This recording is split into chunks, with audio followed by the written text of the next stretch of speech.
noh, ma saan üle lava kõndida, super.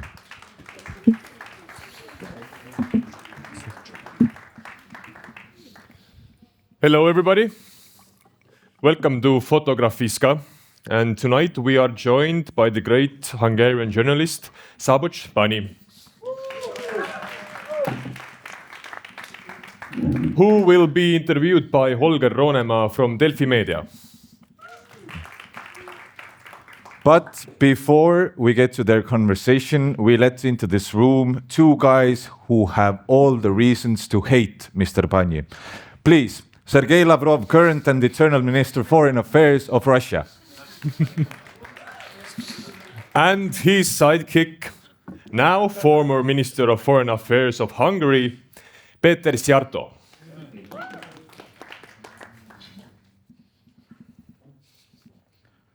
Hello. Hello, can I get you to Peter speaking? Yes, I'm in St. Petersburg. Where are you? I landed in Budapest already. Just an hour ago. Already. Yeah. You were on all headlines in the Russian media today. Did I say something wrong? No.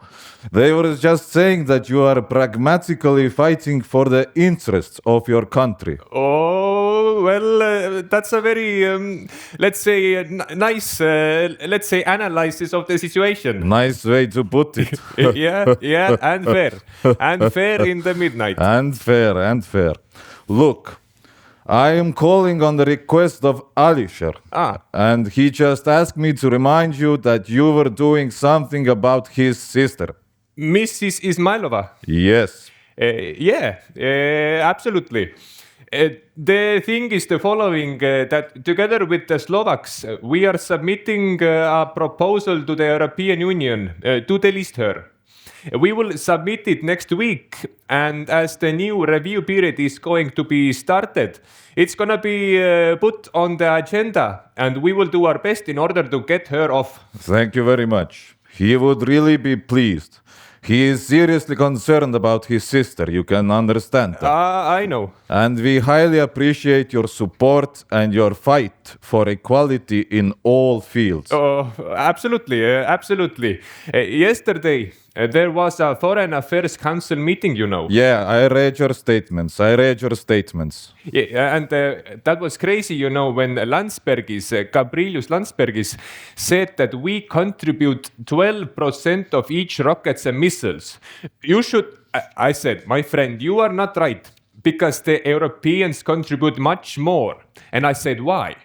Because I said it's not only the Slovaks and us who are buying gas and oil from Russia directly, but all of you who are buying the same from them. Absolutely. In India, Kazakhstan, and let's make a list. Who is doing that, you know? Who is doing that, I said. And they were so... Actually, the Americans are still buying some oil and gas from us. Oh, no, not to speak about the nuclear fuel, my friend. Yes, absolutely. So it's obvious, and you know they said that we are putting danger on the Schengen area because you know. Yeah, I know about this decision for the people who would like to come and work. Yeah. Look, guys, there are more than 1 million Russians in the European Union. So stupid. And there is a lack of labor in Europe, so it's idiotic. But I'm not speaking about Landsbergis, but my biggest disappointment is Joseph Borrell. Oh, it's absolutely terrible. The European Biden. Oh yes. So you said. The European Biden, you know, he simply doesn't know where he is. He's simply unable to analyze the impact of what he says or what he does, you know. Absolutely. I mean, terrible. You know when he was Minister of Spain. Yeah, that was different. He was more or less, you know, normal guy. Absolutely. Normal diplomat. But then some things happened to the people who have been evaluated from the national level to Brussels. Yeah, you should not do that. You should not do that because you know there's this whole atmosphere sucks you in, and then you Yeah. see. Yeah. I usually say that how you can understand this whole thing is the following: once you become a commissioner, and this is not going to be a joke. This is a regulation. Once you become a commissioner, you are not allowed to say the country I'm coming from. You are not allowed to say if you refer to your own country. The only way you are allowed to say is the following: the country I know the best. Okay? Are you serious? No, I'm really serious. This is a regulation. Crazy. So you can understand. So you cannot name your country, but you must name your gender, right? No, well, only in case it's not the traditional one, you know. Oh my God, Peter. Yeah. It's very nice to talk to you, and I'm always available whenever you need me. So am I. And best regards to your family. Thank you so much. I will definitely pass. And I have to tell you that being in this headquarter building of Gazprom was amazing. Excellent. I'm glad you liked it. I did. And especially I liked the agreement by way made with Miller. So that was even better. Absolutely. He told me it was okay. Okay, good. Then you got the report. Thank you, my friend. All the best. Of course, no problem. Always at your disposal. Oh, have a good night. Bye. Thank you. You too, Sergey. Bye-bye. Bye-bye.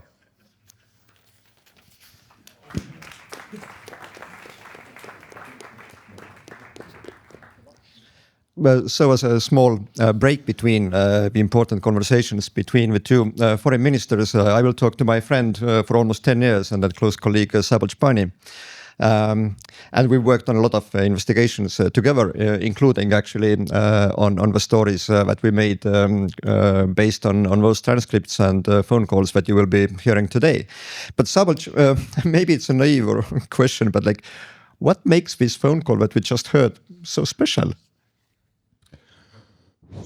Well, I think you heard it all. It's not just the content, but it's the tone, like how these two people are talking to each other, and especially that, you know, when someone hears it, when I first heard it and read it, I thought, you know, this is fiction. You know, someone is like drawing these characters, these almost cartoon characters that we're hearing, but this is real life. And I think that the real impact was because of the audio part that we published, because that's where you can hear how these two people are in a very special relationship where, you know, as it was said, there's Lavrov and his sidekick Szijjártó. So this is like a very uneven relationship. Of course, you know, political analysts, journalists, foreign policy experts describe that this relationship that evolved throughout the 16 years of Viktor Orbán's rule and throughout the almost 10 years of Péter Szijjártó's tenure as foreign minister, it's a very uneven relationship. Like Hungary became extremely dependent on Russia.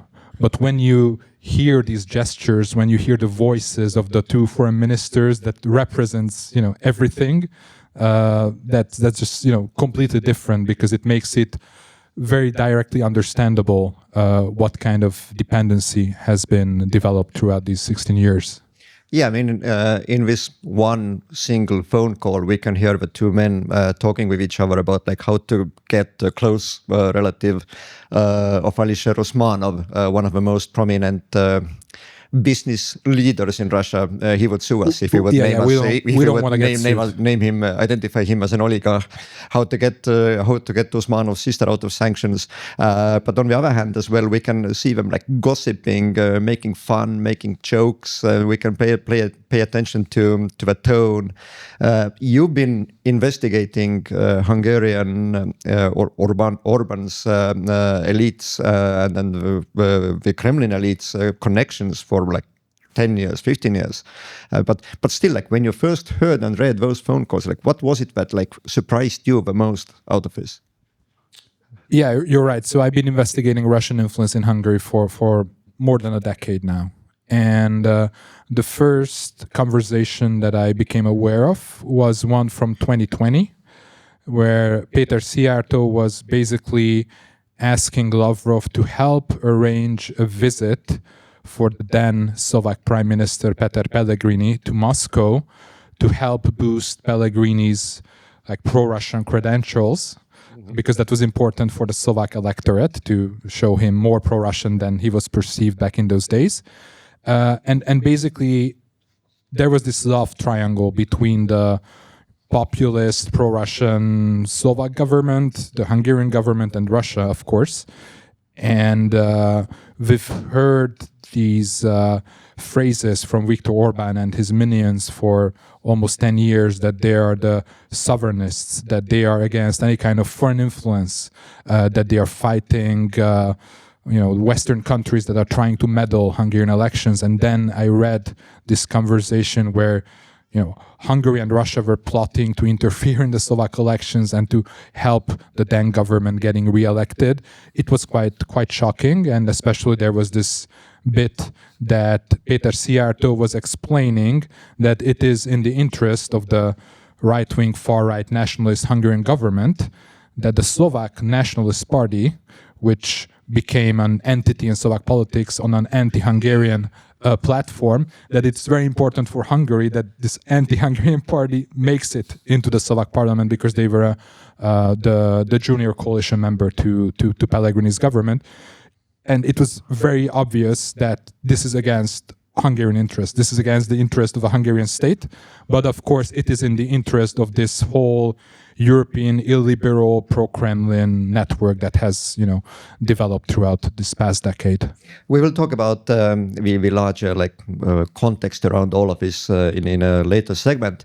But I think I will need to ask you something that's been asked from me quite often, and I'm curious to hear your answer. But how do we get material or information like this? And I don't expect you even to identify your source or something like that, but more to kind of walk us through the amount of work that it takes to eventually get to information like this and to be able to publish it. Right. So I've been investigating Péter Szijjártó and his behavior for a very long time now. Back in 2022, I revealed how Russia hacked the Hungarian Foreign Ministry, and that its minister, Péter Szijjártó, basically did very little to investigate and to mitigate this Russian hacking by the GRU and the SVR. It was already back then quite suspicious why the minister doesn't care about his ministry being thoroughly infiltrated by Russian hackers. And then not that later after that, that was the first time when I obtained certain information about Lavrov and Szijjártó's conversations, and that's when I realized that there may be other conversations out there, transcripts mostly.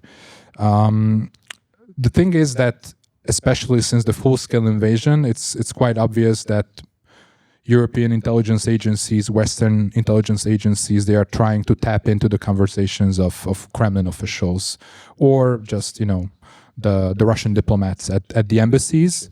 So there are many recorded conversations out there in vaults, but when it gets very sensitive is when it's not two Russians talking to each other, but when on the other end of the line it's Péter Szijjártó or a Hungarian official or a Slovak official.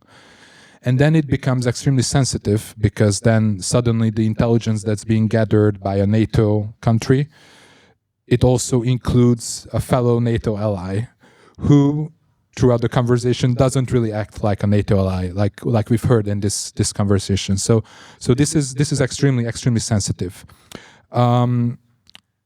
So our little project, when we published so far two episodes of this investigation into the Lavrov Szijjártó phone calls, this was done by a consortium of journalists, where you yourself and Delphi Estonia, Delphi Media was included.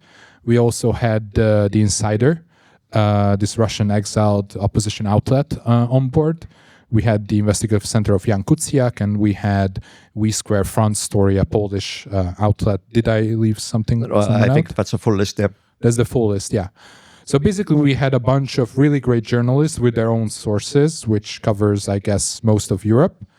And, like everyone put their sources and everyone put their material that they obtained from their sources in this big hat that became the material for this investigation. So obviously, for source protection reasons, we cannot specify where these material are coming from, but it's coming from different sources. And before we can pass the microphone on to the foreign ministers again, just like journalistically, technically a question, but like, how do we know it's real? Because that's the first question that I'm asked often as well. But how do you know it's real? Right. So actually, that was one of the biggest challenges. Like, you obtain a transcript. Okay, how do you prove that this is real? So first of all, back in 2024, I already published together with the Investigative Center of Jan Kuciak from Slovakia an article based on the Slovak story that I briefly mentioned. We did not reveal back in those days that we have a full transcript of the conversation. We were just referring to intelligence material, I think.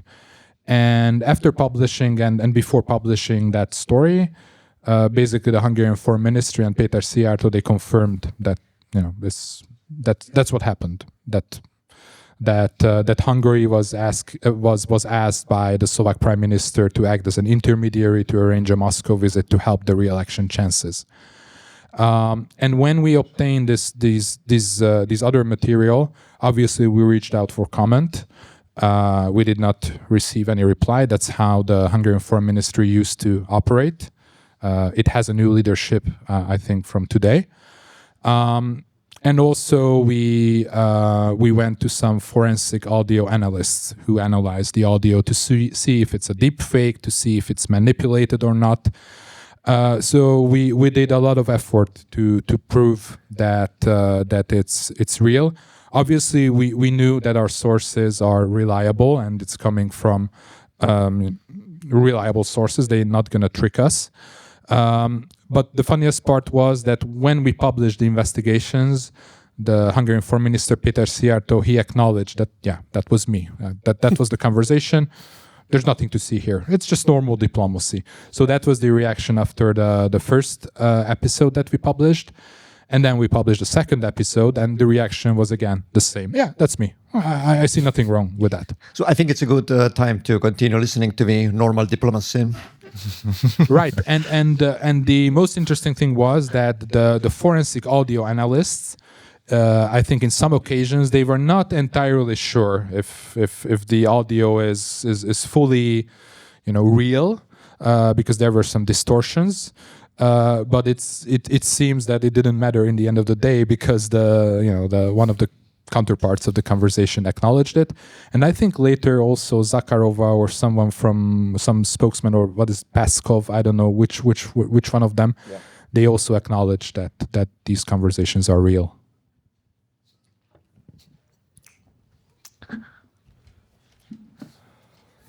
This next phone call took place on the 2nd of July 2024. In this next phone call, Lavrov and Szijjártó discuss one document. According to one high-level EU official, it's 99% sure that the mentioned document is the framework for sanctions, which was already public. Yes, but why did Lavrov want the document he could easily get anyway? Well, according to one senior Western intelligence official, Lavrov may simply have been testing the limits of how far Szijjártó is willing to go in providing information. I quote, "It sounds like a loyalty test to assess the willingness to follow orders or his ability to carry out tasks. Sounds like recruitment."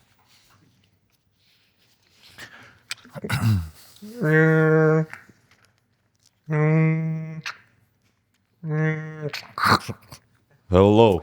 Sergey, my dear friend, this is Peter speaking. Yes, Peter. How are you? Sorry to disturb you. I'm fine. Thank you so much. I hope I'm not disturbing you too much. I understand you are on your way to the airport, right? Not yet. I'm leaving in 15 minutes, but you never disturb me. Don't apologize. I really do appreciate it, Sergei. I'm calling you because my prime minister has visited Kiev today to talk to Zelensky. And he was discussing many issues. I will brief you on that, of course, but mostly on the EU presidency. And he has the following question. There is going to be a NATO summit next week, and there was this meeting with Zelensky today. Whether it would be possible that President Putin would receive him anywhere in Russia. Prime Minister is absolutely flexible when it comes to location later this week, preferably on Thursday, because he would like to discuss with him what can be a consequence of that meeting in Kiev. And, I think it would be great to talk to them on the run upon the NATO summit. Whether it would be possible, that would be the question. I will talk to the president. I will see him tomorrow. The issue with Thursday is difficult because Wednesday and Thursday we are in Kazakhstan. Oh, you are in Kazakhstan? For the Shanghai Cooperation Organization. But I will see the president tomorrow and I will raise this issue and we will come back to you. Sergei, you are so kind. And I mean, if he comes back to Russia Thursday late, it's fine with PM. Or Friday morning is absolutely fine as well. Because on Friday afternoon, we will have to be in Azerbaijan for the Turkic organization countries. So, I mean, Friday morning would also be great. I have to talk to him.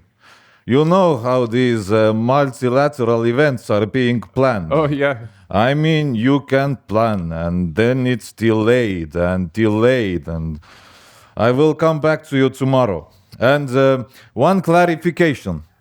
Is Prime Minister going to talk to the President as Prime Minister of Hungary or as a chair of European Union? I think we cannot divide the two. But I think that it increases significance that he is the chair of the European Union. But we are not those kind that we forget about where we are coming from. I know. That's why I asked. Look, I wanted also to call and check about your compromise you reached with European Union on opening of the negotiations for Ukraine on accession. And there were reports that the decisive role was played by the language of national minorities. Absolutely, it was the case. We are trying to get hold of the exact document, but... I will send it to you. It's not a problem. Because what was reported, that the language says that Ukraine must respect the rights of all national minorities. Absolutely. This is the case. You know my position when it comes to national minorities. Although, of course, I'm standing for the Hungarians, but there can't be a discrimination. Because if there is a discrimination against one, tomorrow there might be a discrimination against another one. Exactly as we discussed with you some time ago. Absolutely. Okay, Peter. If you can send me the document, I would appreciate this. I immediately do it. I send it to my embassy in Moscow, and my ambassador will forward it to your chief of staff, and then it's at your disposal. Thank you very much. And on the possible meeting between President and Prime Minister, I'll call you back tomorrow. Thank you so much. And Sergei, once again, Friday is also workable as well. I understand. All the best. Until tomorrow. Thank you so much, Sergei. Thank you so much. Bye. So, Szabolcs, do you want to comment with a few words what makes this clip so important or what stands out for you here? Right. I mean, I think there are three things here. One is that I don't know how many of you have followed what happened back in that summer. Was it 24? 24. So Hungary was assuming the rotating presidency of the European Union, and behind the back of the EU and NATO allies, Viktor Orbán, through Szijjártó and Lavrov, organized a trip to Moscow, and it was quite controversial because Orbán had basically no authorization to speak on behalf of the EU when he travels to Moscow. And from this conversation, we know that the Russians were basically taking advantage of this situation. And when Orbán arrived to Moscow, basically Putin greeted him as the president of the EU or whatever.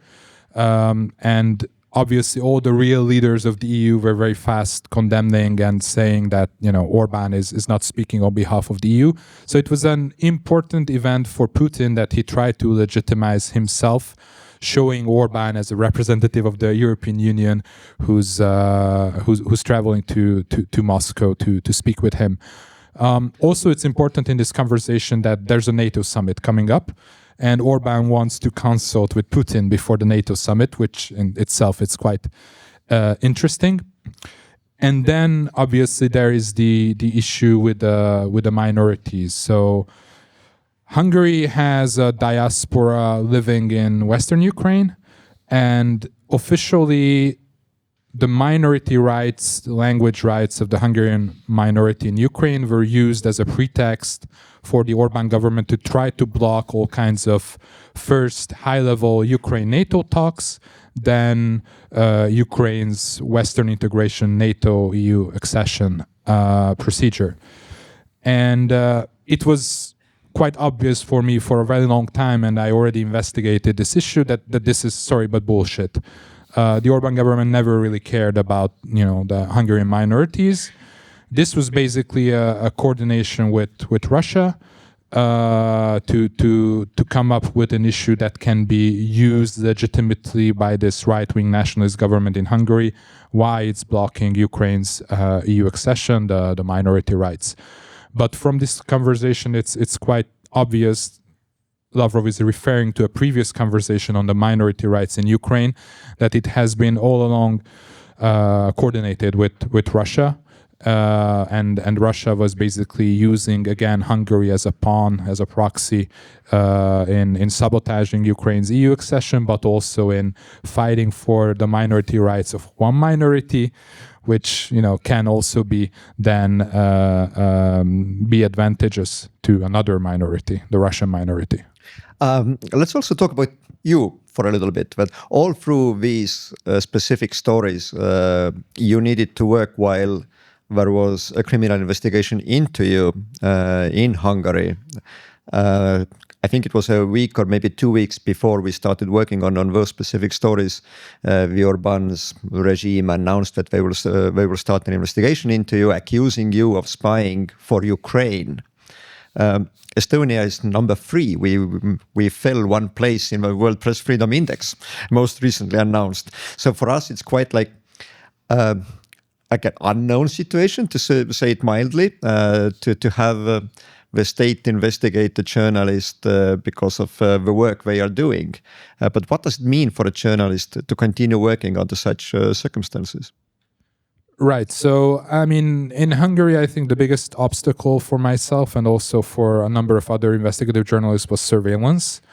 My phone was hacked with the Israeli Pegasus spyware back in 2019. But already by then, I was under surveillance from time to time since I think at least 2016, 2017. And that obviously continued throughout the years. Listen, the biggest problem has always been that the Hungarian state, the government, was trying to identify our sources. Who are those people who are leaking information to us, who are providing us with documents that prove corruption or wrongdoing? It's quite obvious that they need to come up with a legal basis for the surveillance. And in the case of a journalist, I mean, it's very hard to accuse us of being like drug dealers or terrorists. So the only thing left is to accuse us of being, spies or being suspected of espionage. When I was surveilled with the Pegasus spyware back in 2019, I already managed to find out through, informally talking to sources that the legal basis was the suspicion that I'm a spy for the CIA, that I'm an American agent. And it seems that throughout the years, my status deteriorated, sorry for that, so much that in this past couple of months, I was accused of being a Ukrainian spy. So probably I got fired by the CIA and got hired by the SBU, or I don't know, whichever, or HOR. So the other issue has been the smear campaigns. So there have been many smear campaigns, not just against me, but other outlets as well. My former Hungarian outlet, Direct 36, published last year an hour-long documentary into the lavish lifestyle of Viktor Orbán's family and how they built a business empire. And the government already back then accused my former outlet of being financed by Ukraine.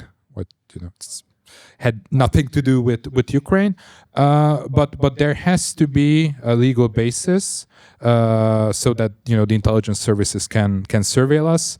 And as you said, I guess in Estonia that's quite it would be quite scandalous. I don't know what would be the consequences if it turned out that you're surveilled by your own country's. I hope we'll never find out. Yeah, that's the other thing. Yeah, I don't want to talk too much. But the thing in Hungary is that they are both surveilling journalists, but at the same time we're getting tipped off. It's been revealed, like not immediately, but very soon, that we're under surveillance. So it's like a wannabe dictatorship, but also too sloppy to have the ability to ever become a dictatorship. But still, you needed to at least like temporarily leave Hungary, and then you moved to another country just to be able to continue working. But do you feel like this pressure on you somehow like put some like self-censorship into you, or did it change the way how you approach the topics? No. I'm the type of person who's if I'm getting pressured, then I'm getting very angry, and that just gives me an extra motivation. And this was the case in this investigation. Yeah, you're right. So I had to leave the country, but it was not because of the Hungarian authorities. I received some warnings from friendly sources that a certain other country that's involved in this relationship is very interested in what kind of material I have. And because I'm working for a Polish outlet, Polish nonprofit investigative site, I was finishing together with you and my colleagues this investigation from Warsaw. And what's the status now? I understand that the criminal investigation against you has been dropped, but like, did they ever question you? How did they inform you of ending the investigation without any charges? Yeah, so it usually went during the Orbán years in Hungary that they started accusing not just journalists but critics, political opposition, activists, human rights lawyers, etc., of all kinds of crimes. And in my case, it was espionage, but there were some less fortunate people who were accused of, I don't know, pedophilia, domestic violence, so really, really nasty things. And this was like the modus operandi of the Orbán smear campaign, to first rhetorically accuse the critic of the regime of some serious crimes, and then press criminal charges. But actually these charges never went anywhere, because obviously all of us were innocent. But by the time the news cycle moved on, no one really cared that there was no investigation or the charges were dropped. And in my case, what happened is that my phone started exploding with messages saying that did you hear what was said at the government press conference? And I was like, no, I was sleeping. And I was told that the chief of staff of Orbán accused me of being a Ukrainian spy and that they are pressing criminal charges. And I was like, wow, okay. But then it turned out that the prosecutors then passed this request to the police, and then the police said that we're gonna deliberate for 30 days to see if we should start an investigation or not. and we were like 2 weeks before the election.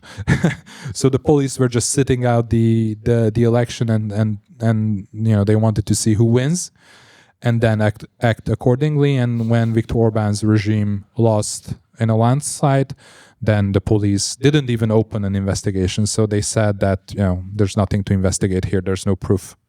We know that all throughout the Orban years, press freedom in Hungary was greatly suffocated, starting with a public broadcaster, buying up commercial or private media by people or oligarchs close to Orban, and then so on. So how do you see the way back to press freedom now, and how difficult will it be to actually change the scene regardless of a new government? Right. So Viktor Orbán came to power in 2010, and first he started occupying the public media, and then gradually, year by year, more and more outlets were taken over and turned into propaganda.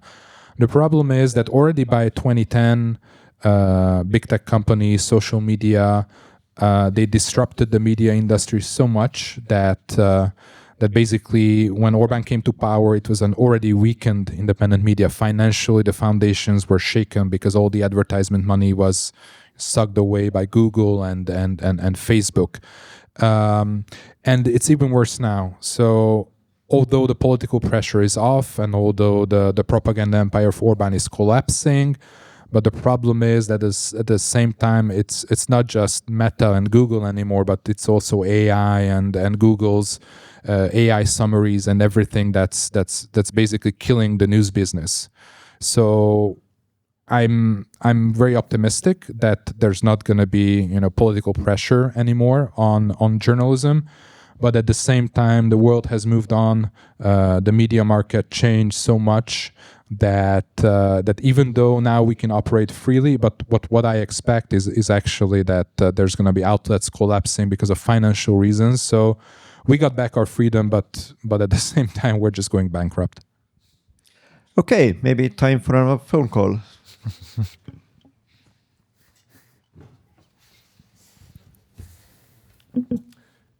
The next phone call took place on the 16th of August, 2025, just a day after Trump and Putin met in Alaska.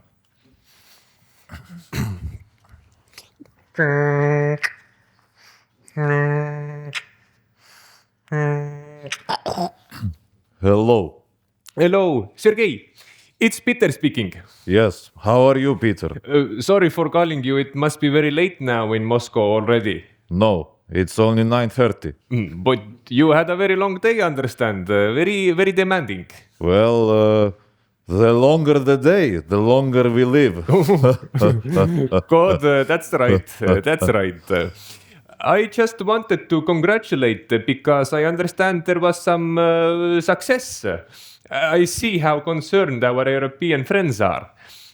But I just wanted to make sure that you know that Hungary supports all kind of efforts and all kind of achievements you have reached today. Yes, we appreciate the statement by the Prime Minister. And this was very straightforward statement. And I believe this is something which other Europeans should take note of. They usually do, and then they put it in the framework of financial sanctions against us. So that's how they do it. But can I ask you, Sergey, whether the meeting went well, as it is being portrayed in the media? The president stated very clearly that it was a very useful and successful summit during the joint press conference.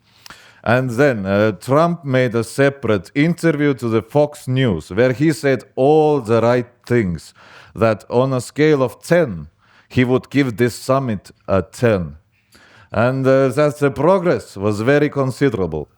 There is one or two issues, as he said, and that now is the turn for Zelensky to take the deal. That's exactly what was discussed, and he accepted this sequence.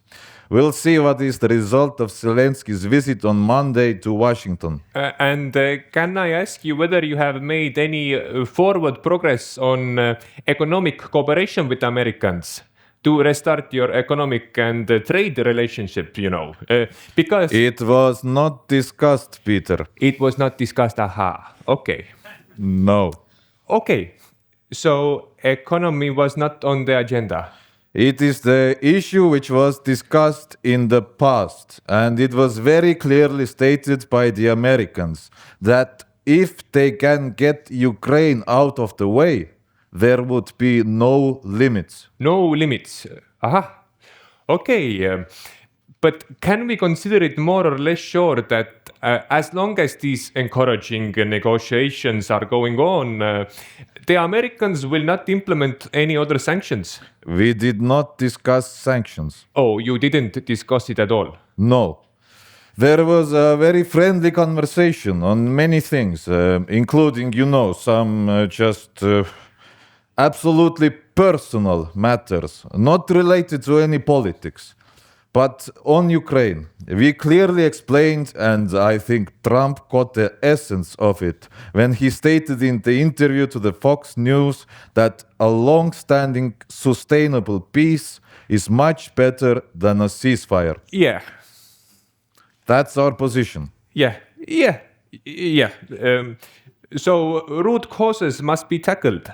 Absolutely. And you think now the Americans have a deeper understanding? Because I remember when President Trump came into office, he was very, let's say, encouraged about the quick resolution of the situation. But now they understand it better, that it's not just about, cutting it. No, we did not discuss it. But some time ago, he said that when he stated that he would resolve it in 24 hours, he was mistaken. No, we did not discuss this, Peter. Yeah, okay. I understood. Basically, the presidents made a very detailed presentation at their joint press conference. Yeah, that's good. If it was like that as it was discussed, then it's great. Because do you know, there was a debrief for the EU ambassadors in Brussels today. And I did not feel that the Europeans would be very happy, And that's how I felt that things might have gone well. Well, our purpose was to consider realistic ways of ending the war and not to please European ambassadors. Yeah, good. Yeah, I agree. We know that our friends like Viktor Orban and yourself and Robert Fico understand us, and for the rest, it's up to them to decide whether they are grown-ups or still immature politicians. Yeah, that's right. Great. But the fact that the lunch didn't take place, it's not a signal of bad mood or disappointment between the two of you? What didn't take place? The lunch. Together. Because the American leftist media was speaking a lot about, the lunch didn't take place after the meeting. No, but the press conference was joined. It was never cancelled. And the lunch is not something which I would really like, knowing the American gastronomic art. I see. Okay. So you were not inspired. Absolutely. Okay, I see. Well, that's great. Sergei, please reassured that we definitely are backing the whole thing. And here we try to avoid any steps in Brussels which would undermine the procedure in the upcoming days. We appreciate this, Peter, and thank you very much for the call. And thank you so much for taking my call. All the best. Have a good night. You too. Bye. Szabolcs, I know that.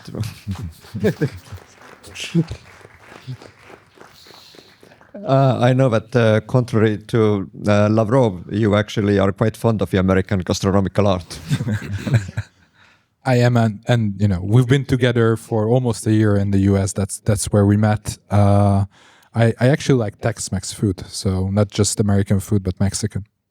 Okay, but today we've been like hearing the conversations between two really prominent members of both from both countries.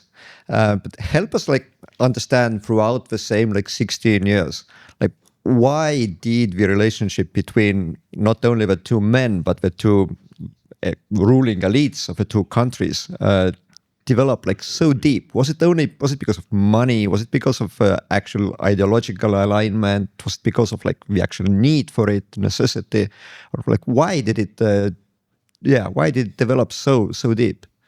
Yeah, just for context, it's important to know, and I guess a lot of people in the audience know this very well, that Viktor Orban, he started out as a anti-Russian, anti-Soviet liberal guy. And actually the low point in Hungarian-Russian relations were during Viktor Orban's first government between 1998 and 2002. And throughout his years in opposition in the 2000s, he was very vocally criticizing Russia. But then when he came to power, it all changed. And this is something that a lot of people want to understand what happened. And I've also been investigating this, and I already published some of my findings, but I'm going to come out with a book about Russian influence in Hungary later this year.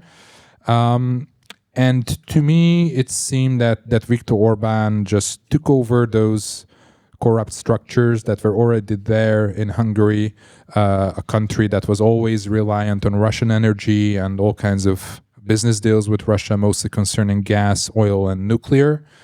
And his inner circle and his party benefited from this relationship. I think it's important to understand that Hungary, it's a small country. It's just one of those formerly Soviet-occupied countries, which became officially independent, but Russian influence never ceased to exist because the former communist elite, the former communist intelligence, businessmen who had connections with Russia, they all remained somehow in position or returned to position. And just in the case of Bulgaria or formerly Ukraine or Georgia these days, Russia is always using the same tactics to corrupt and to capture the local elites. So there's nothing Hungary specific in this. And we've seen with the example of Viktor Orban, who started out as an anti-Russian and ended up as the Kremlin's Trojan horse in the EU, that this type of Russian influence, it's also crossing political party families, regardless of being a social democrat like Gerhard Schröder in Germany or being right wing like Viktor Orban. Russia always, or in many cases, have found a way to capture the local elites. So it's corruption usually. There's also compromat used in some cases, and of course there are things that we still don't know. A lot of people say that once the Putin regime is over, and once the archives in the Kremlin are open, that's when we're gonna know how deep this influence, how deep this infiltration in Hungary and in other countries were. Perhaps some of the archives in Hungary are also starting to open up actually now. But now that Peter Magyar won the elections and he's in office, what kind of change will actually take place in the next years? Is it like we are all like euphoric right now, like we are thinking that Hungary has been saved? Like, do you share that optimism, or like what are the obstacles actually on the way? I think what we've heard in these conversations, the most disturbing thing was this deep illoyalty towards Hungary's NATO and EU allies. On the surface, officially, Hungary was obviously a member of NATO and EU, but we knew very well that the leadership of the country is an ally of the Kremlin. So that has stopped. and we're going to be fine in that regard. So Hungary is already gravitating very quickly back into the Western alliance, but it will take time until all the Russian agents are sent home from Hungary, and until this whole corrupt system is dismantled. Hungary is still reliant on Russian energy, and although we're also required to phase it out pretty soon, but for obvious reasons, we know very well that Russia is not letting a country off the hook so easily. Just because a pro-Kremlin government is defeated, it doesn't mean that Russia is not looking for other ways to infiltrate the country. I'm pretty pessimistic in a way that one of the topics that we together have been investigating are these so-called sabotage attacks and hybrid warfare that Russia has been waging in the Baltic countries or Poland or Germany. Obviously, they have spared Hungary so far because it was considered as a friendly country, but not anymore. So I'm actually bracing for cyber attacks against Hungarian institutions, ransomware attacks, also other types of sabotage operations that we've seen in this part of Europe. I'm pretty sure, again, the modus operandi of the Russians is pretty much same everywhere, that this is going to happen in Hungary. So we will have a more tense security situation. But at the same time, what the next government needs to do, and I think will do, is, for example, starting to expel Russian diplomats, because so far that has been not really happening, besides one or two diplomats that have been expelled since 2022. And we also need to do something with those companies and those structures that were benefiting from oil trade, gas trade. Hungary still has a long-term gas contract with Gazprom. It's not going to be easy to get off the hook, and the Russians will do everything to try to blackmail and pressure the new government in that regard. One thing that I'm concerned about is the hangover effect, that people in Hungarian people expect a lot of fast change to the better. But usually in situations like this, fast change doesn't come, and then the change always isn't instantly so much better or noticeably better. Do you see the risk of what happened in Slovakia, for example, that Robert Fico returning to power already in a matter of years after being defeated in elections? Yeah, internationally, it's usually the example of Slovakia that is being referenced quite a lot. Robert Fico has actually returned twice after his, he was defeated once, then he returned, he was defeated again, he returned again. So yeah, there's this type of hangover effect. But also in Hungarian history, what makes our democratic transition in 1989, 1990 really unique is that just 4 years after our first free election, the former Communist Party, rebranded as a Social Democratic Party, was voted back into power, and together with the Liberal Party, they had a supermajority in parliament. So people tend to forget pretty quickly, but I think the biggest difference between current Hungary and Slovakia, or current Hungary and Hungary of the early 90s, is that so far it seems that Viktor Orban's power structure and his party are collapsing. Also, their voter base was pretty old. So just by the laws of biology, in 4 years they will have a couple of hundreds of thousands less voters. So currently, it doesn't seem to me that Orban or his minions could come back to power. But of course, there could be a very chaotic period. And obviously, after having one prime minister for 16 years, dominating politics for 36 years, because actually Orban has been doing that, I'm pretty sure that it's not going to happen anymore. We're going to be a quarreling, a bit chaotic democracy. But I think if we're just going to have the problems of a regular democracy, I would be still very happy with that. And before we allow the ministers to wrap up this, or almost wrap up the event, before we open also the floor to Q&A, can you tell us a little bit of how Peter Siarto is doing right now? Because we know that the criminal investigation against you was dropped, and I don't think there is yet a criminal investigation into him. But what has his life been after the elections? Well, it was actually quite interesting because on election night he was nowhere to be seen. So Peter Siarto was one of the faces of Orban's campaign, but he disappeared. He was not on stage, and there was a lot of speculation where he is. And then I think the next day or after the next day, it was reported that he was shredding documents at the foreign ministry. He was dressed up in some sweatpants. It's not very uncharacteristic of him, so he does that. But basically, he was not really appearing in public for a couple of days. Then he gave an interview a couple of days later where he seemed quite stressed. He was confronted by a couple of tough questions, like why did his wife make $1.5 million in dividends from a company that doesn't even have a website and stuff like that. He seems surprised. So the thing is that his reputation is quite damaged, partly thanks to our investigation, but also besides his ties to Lavrov and Russia, there are some very serious corruption issues around him.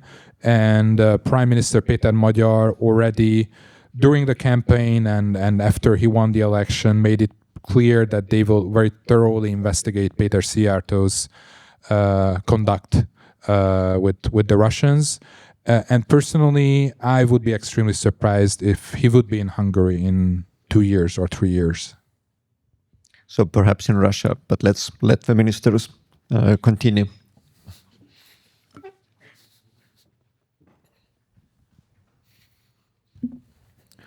This next phone call took place on the 24th of June 2023, on the exact same day that Wagner turned their tanks onto Moscow.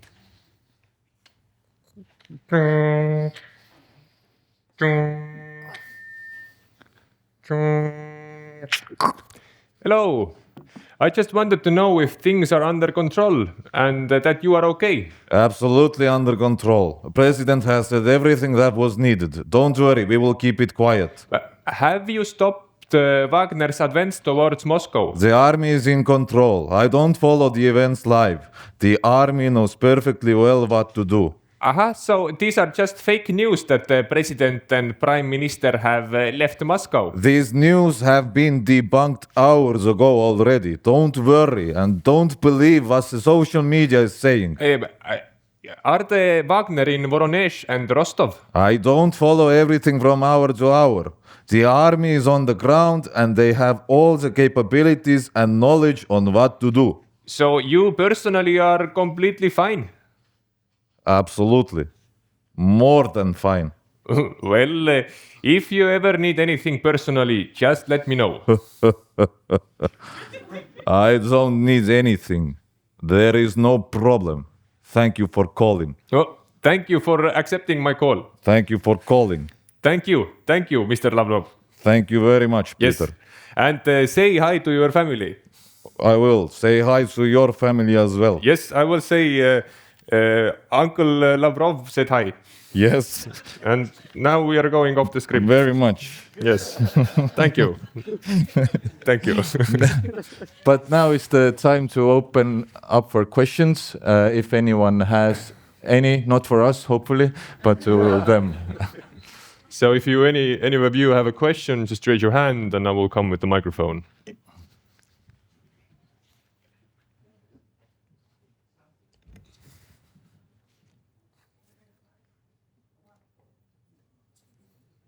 Yep, there's one. I have a lot of questions. Hello, I have a lot of questions, but I mean, one thing you talked about was just the verification aspect of journalistic material, and I mean, it just seems like it's going to be in one sense, more difficult, increasingly difficult going forward because of AI and everything, and how easy it is. I mean, you mentioned that the OSINT experts were even not 100% sure. So just like, how does that change the picture for journalistic verification going forward? And then maybe also if you could talk a little bit about how I mean, the focus was very much on Siarto, but like in what sense was it like? I mean, he looks like a Russian spy, based on everything that's been talked about. But in what sense were him and Orban kind of completely in cahoots, or like streamlined on these issues? Thank you.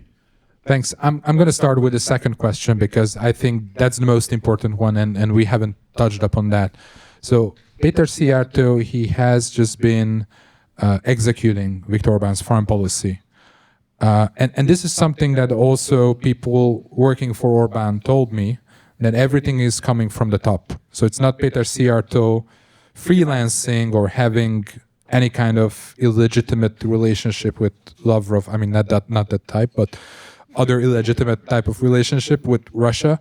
But basically what he's been doing was at the orders of Orbán and with the knowledge of Orbán. So basically Szijjártó was the operational level, but the strategic level was the relationship between Orbán and Putin, and whatever was decided and the biggest secrets, those were during the Orbán-Putin one-on-one meetings in the Kremlin or in Budapest.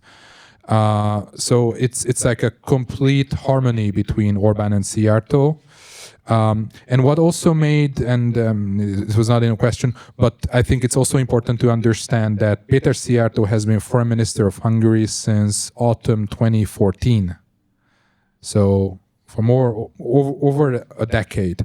And also Lavrov has been in his position for an even longer time. So these two had more than a decade to befriend themselves, to develop this type of relationship. And this is what also makes it very special, because in more democratic countries, usually governments and foreign ministers are not in charge for such a long time, and they also don't have the time to develop this type of very close personal relationship with each other. Regarding the first question, yeah, it's going to be a huge problem how you verify these type of audio recordings. In our case, what we could do is obviously also ask around other sources. So there were cases when multiple sources were aware of the same conversation, so they could confirm that we also have this. But also just going through the content of the conversation, they are mentioning meetings, they are referring to conversations. For example, I think you can recall how it was with Gabrielius Landsbergis, right? That I think we reached out to him. We reached out to Landsbergis to just get his view of the kind of like debate or fight that he had with Szijjártó in Brussels. But like we wanted to understand if Landsbergis can confirm what Szijjártó was telling to Lavrov, or like how they were like gossiping about him, and that he did confirm. But about like verification or like technical verification about audio clips like this, I think that right now we are in a like technological or like software development where the guys working on such verification tools know what they are doing, but the technology hasn't caught up exactly yet. But maybe the underlying technology is there, but we don't know yet how to implement it in like all the different circumstances that can be. For example, in our case, like these are not like regular conversations to verify. If it would be like a regular recording, we are sitting here, we are recording this interview, it would be easy to verify if it's authentic, if it has been manipulated, how it has been manipulated, and so on. But we don't know the devices that were used to tap the phone calls. We don't know which side was tapped. Like the sound levels of different speakers coming in are different. So there are like all types of these like unknowns that matter and what verification tools cannot take into account.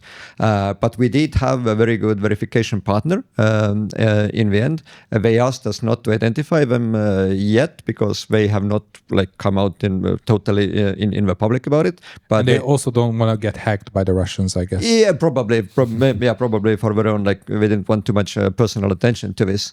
And as far as we understand through background the checks, that they are actually the cutting edge of this technology right now. So they did a really detailed, thorough report based on the 3 or 4 bits of audio recordings that we gave them, and we did get a really official, firm confirmation that they are technically also legit.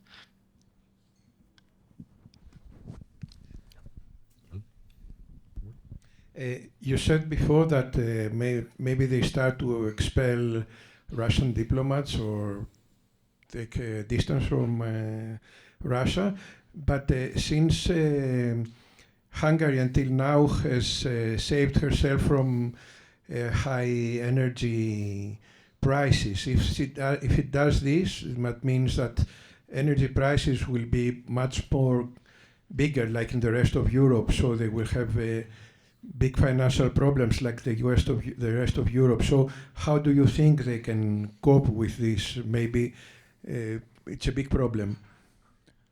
Well, the outgoing Orban government, they put a price cap on fuel, which means that it's not the population that's being hurt by the high prices, but the state budget and also some companies involved. But you are right. This is one of the main blackmailing tools of Russia energy that they can use. And what's very worrying, and I did not mention this when we were talking about what to expect, under the new government, is that Vladimir Putin already, I think before the election or maybe shortly after the election, mentioned that that somehow the supply of Russian energy is tied to the government continuing its foreign policy. So it was like a very thinly veiled blackmail that he issued, and you are right, especially in this situation with Iran, Strait of Hormuz being closed, etc. Unfortunately, the new Hungarian government will have to take that into account, that Russia can actually blackmail us with energy, at least this year.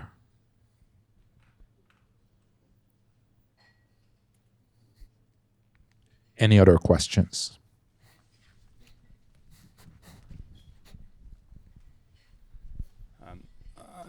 Yeah, hi. I'm Haris Puusa from Estonian Internal Security Service. Just wondering about your experience with journalists from other countries that were mentioned in your conversation. Like, what are you seeing from their side? Are there others in these countries who are able to come up to bring out stories like you did, or have the Russian influence or the power inside that country have been more successful in bringing down the investigative report's ability to bring it out? Yeah, I mean, there are multiple countries. I mean, if we're in the European Union or okay, yeah. I mean, it's not easy, especially when you're under surveillance as a journalist, to obtain this type of very sensitive information and to publish it. But my experience is, and I'm mostly working with, and I mostly like to work. Sorry for any Western Europeans in the audience. I mostly like to work with fellow journalists from the former post-Soviet or post-socialist bloc, because although we speak different languages, but at the same time we have very similar historic experiences, and especially when it comes to Russia's role. But I think that Ukrainian journalists, for example, are doing an extremely hell of a job under very hard conditions. Exiled Russian journalists are also publishing some very great stories about the GRU, the SVR, and their operations abroad almost every month. Also journalists in Slovakia and other countries where Russian influence is quite heavy are doing good work. Serbia, but Hungary's case was I think very unique because we were under pressure, we were surveilled, but we were never facing like physical threats from our own governments, at least. So it was never realistic that we could get jailed or we could get beaten up or we could get, I don't know, murdered. It was never the case in Hungary. So also for me, I could take bigger risks because of that, because I knew that, at least physically, I'm not in danger, unlike, journalists in Slovakia, for example. So I think in that regard, journalism in Hungary was also a bit unique. I would like to give a shout out especially to our colleagues in Moldova who are super brave in the work they have been doing throughout the years to uncover Russian operations in Moldova, especially during the elections over the last 2 years in the country, going undercover, participating in these training camps where Russian operatives have been training professional rioters to just to provoke and then cause polarization on the streets, to uncover how Russian operatives are bribing people to participate in mass protests against the Maia Sandu government on the streets, etc. Moldovan journalists working in really poor conditions, like very often only because they love the work they are doing. They see the idea behind it, not for the money, not for the salary. They have been doing amazing work. Right now we will have elections coming up in Armenia. I know how hard Armenian journalists are working because they have the exact same Russian interference going on in Armenia.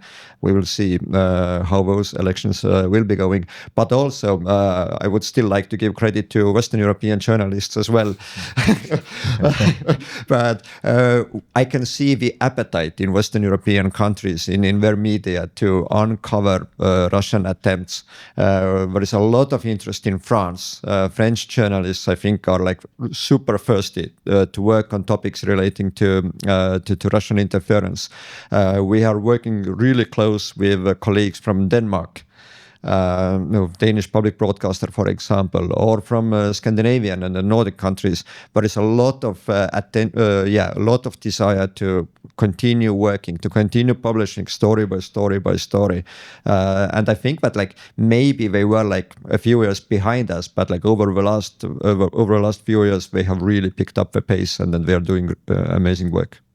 Yeah, there used to be a certain naivety in like the 2010s. When and I'm not holding grudges, but I don't know, like 10 years ago, just to explain to Western European journalists the nature of Russian influence was quite hard, because they were coming up with Tolstoy, Gorky, whatever, and we were talking about completely different things. But once their own domestic politics has been affected by Russian-backed far-right parties and sabotage attacks and hybrid attacks and cyber attacks, they also realized what we've been talking about for a very long time. As the others seem to be other Estonians and people seem to be dealing with more their internal stuff. So I just have one follow-up. As you mentioned, you weren't afraid of your own government physically attacking you, but did you believe that if Russians were to come after you, that your own government would be able to protect you? Yeah, that's exactly the issue, because part of my investigations in the past few years were about the Hungarian state being unable to protect itself from the Russians, actually being unable to protect, the Hungarian ministry's infrastructure, etc. And in my case, the real threat was that my equipment could be stolen, that it could be compromised. So that was the issue, because as I said, when the Hungarian state is unable to protect itself, then and this Hungarian state is quite hostile towards me, then how could I count on them if there's a need that they would come to my help and protect me against Russian actors. So yeah, that was the biggest concern actually.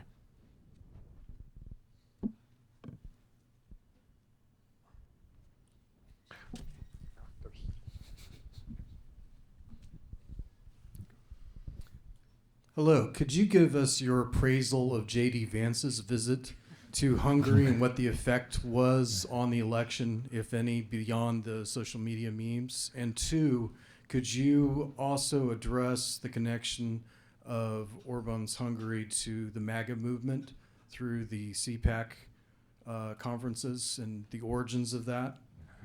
Right. I mean, there were lots of jokes about, J.D. Vance playing a huge role in Viktor Orban's defeat because he visited him. And, there were even some nasty jokes that once he visited the, former Pope, he died a couple of days later.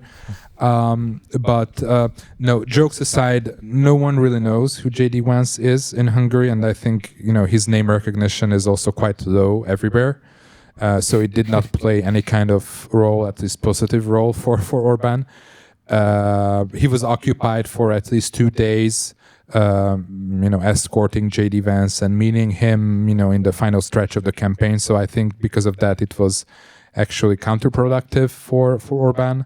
But Viktor Orban has invested a lot of Hungarian public money into supporting the MAGA movement, putting some U.S. pundits on his payroll, etc. And this is how he basically created an image that he's somehow the best friend of Donald Trump among European leaders. But that has always been just propaganda, and it has always been just a sophisticatedly manufactured image. When Viktor Orban lost the election, Donald Trump said that, he was my friend, speaking in past tense, and then Trump went on praising Péter Magyar, that, I heard he's a nice guy. This is how diplomacy works. This is how politics works. You can invest a lot of millions, tens of millions of dollars into, you can pour that money on Trump's friends, but in the end of the day, they just want to make business with whoever is in power. So it didn't matter a lot. Where it can matter still is that we've already seen that Viktor Orban's family, son-in-law, daughter, they relocated to New York, to the United States. And this is what we expect, that if things are getting a bit risky for Orban to stay in Hungary, then it's very likely that he would first try to move to the United States. So in the end of the day, this friendship with the MAGA movement could well pay off for him personally, that he would receive a certain protection, at least as long as Trump is in power. So I think the official part is now over. Let's get started with the unofficial part, and let's let the journalist uncover more Russians. And thank you to the actors. Thank you. Thank you. And thank you all.